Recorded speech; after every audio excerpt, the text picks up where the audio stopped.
assuming you said there's passion in it, and you have to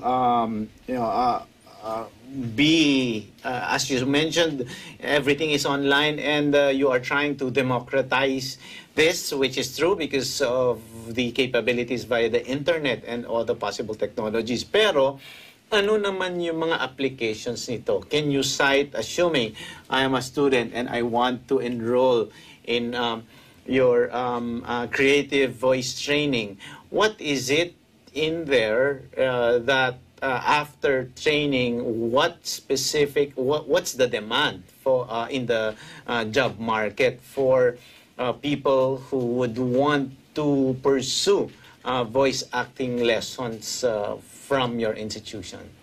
Yes, sir. Alam nyo, nakakatawa during the pandemic because for the past 15 years, Sir Cesar, I've been teaching live, no? As in, literal, they come to my studio, they went here to study, even from Davao, Cebu. May nagpa-fly siya every week, lumilipad. Sabi ko, mas mahal pa binayaran mo sa aeroplano kaysa sa binayad mo sa akin. Yun yung nakita kong problema nung during that time. Kasi we only have limited people. I only teach 10 to 15 people. So hindi ako pwedeng lumagpas ng 20 kasi magulo na at masikip na yung aming training room. And for the past 15 years, I have made 50, as in 50 batches. And in 2019, I declared that it is the end of VoiceWorks, Basic Voice Acting Workshop.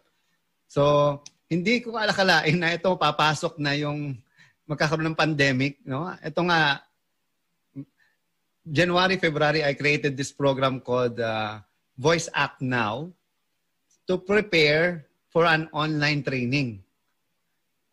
Biglang napaaga kasi nagsisimula pa lang kami. I still remember as in exactly 1 year ago, March, second week of March, we did yung first week muna. We met, no? So that's the first day. And on the second Saturday, dineklara kaagad yung lockdown. So I have to think of something na sabi ko, matagal ko nang pangarap to, 5 years ago na magkaroon ako online.